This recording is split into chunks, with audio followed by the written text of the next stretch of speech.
2 নম্বরটা পরের অঙ্কটা ax square plus bx plus c equal to 0 সমীকরণের একটি বীজ শূন্য হওয়া শর্ত। সমীকরণের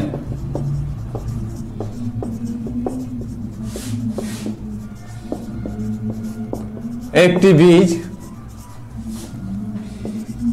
শূন্য হওয়ার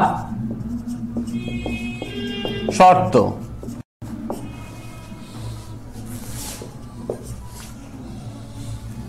a সমান 0, b সমান 0 বলছে, c সমান 0, d সমান হচ্ছে বলছে এদের কোনোটি নয়।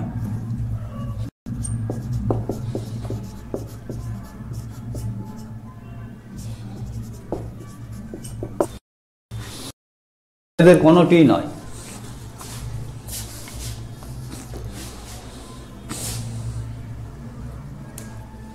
অনেকভাবে করা যায় এই অঙ্কটা, হ্যাঁ অনেকভাবে করা যায়।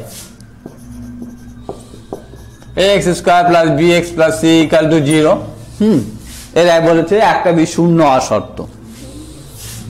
কি জানি এই সময় বীজ যদি আলফা বিটা হয় তাহলে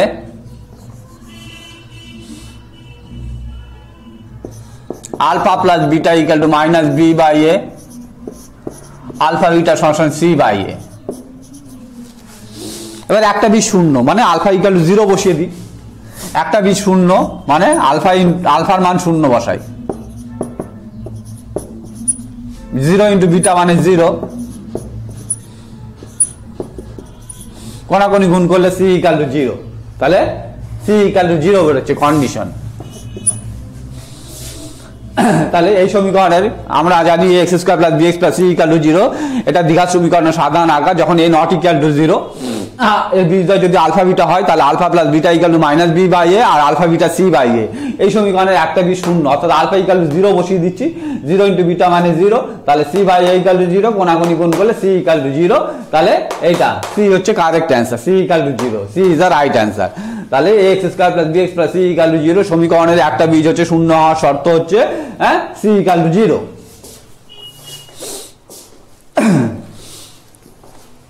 তা আমরা জানি যে দ্বিঘাত সমীকরণের সাধারণ আকার x square plus bx plus c equal to 0, যখন a not equal to 0, x square plus bx plus c equal to 0। এই সমীকরণের বীজদ্বয় যদি আলফা ও বিটা হয় তাহলে alpha plus beta equal to minus b by a ও alpha beta equal to c by a. এই সমীকরণের একটা বীজ শূন্য হওয়ার শর্ত, অর্থাৎ আলফা ইকুয়াল টু 0 বসিয়ে দিয়েছি, 0 ইন্টু বিটা মানে 0, c by a equal to 0, c equal to 0, তাহলে এইটা পাওয়া যাচ্ছে এই কন্ডিশনটা। সি হচ্ছে, c is the right answer. তোমরা নিশ্চয়ই সকলে বুঝতে পেরেছো অঙ্কটা, মুছে দিলাম। নেক্সট অঙ্ক,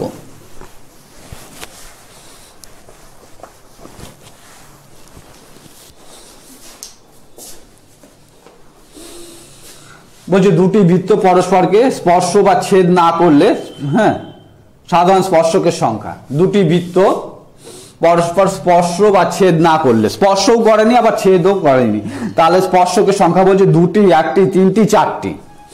তাহলে করি, আমি লিখলাম না অঙ্কটা, দুটো বৃত্ত যদি পরস্পরকে স্পর্শও করছে না ছেদও করছে না, মানে আলাদা আলাদা, এরকম ছবি আঁকলে এই একটা বৃত্ত, এই একটা বৃত্ত, এরা পরস্পরকে হচ্ছে স্পর্শও করেনি আবার ছেদও করেনি, মানে সেপারেট, আলাদা আলাদা হয়ে রয়েছে। তাহলে সাধারণ স্পর্শকের সংখ্যা কটা হবে? 1টা, 2টো, 3টে, 4টে। হ্যাঁ দেখি, দেখো এই একটা স্পর্শক দুটো বৃত্তের, এই একটা স্পর্শক দুটো, এইদিকে এই একটা স্পর্শক,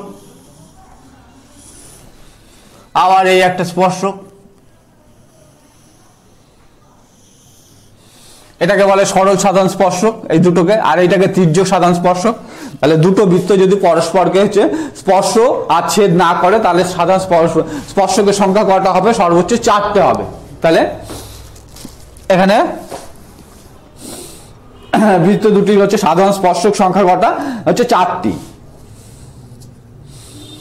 একটা স্পর্শক, দুটো স্পর্শক, 3টে স্পর্শক, 4টে স্পর্শক।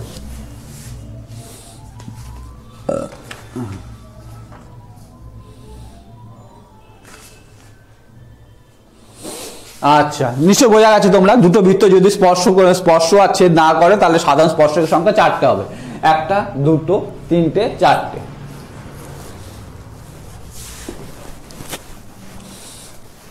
তারপরের অঙ্কটা sin θ = cos θ হলে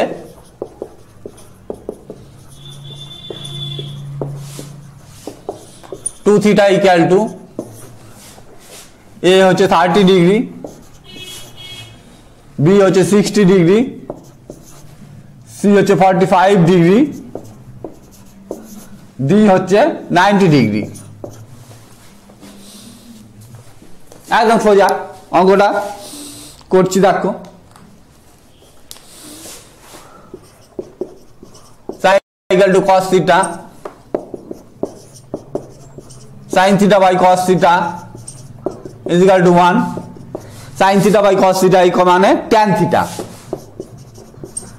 tan theta 1 হচ্ছে tan 45 ডিগ্রির মান, এটা আমরা জানি।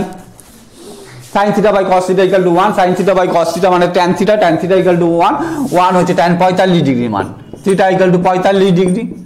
কি চেয়েছে? 2 থিটার মান 2 দিয়ে গুণ করি, 45 দুগুণি 90 ডিগ্রি, তাহলে ডি অ্যান্সার।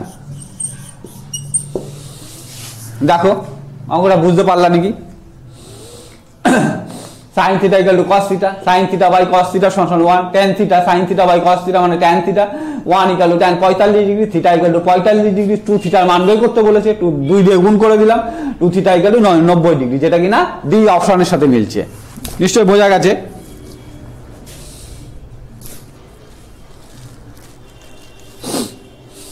তারপরে অঙ্কটা মুছে দিলাম, তোমরা সকলে নিশ্চয়ই বুঝতে পেরেছো, সোজাই ছিল অঙ্কটা।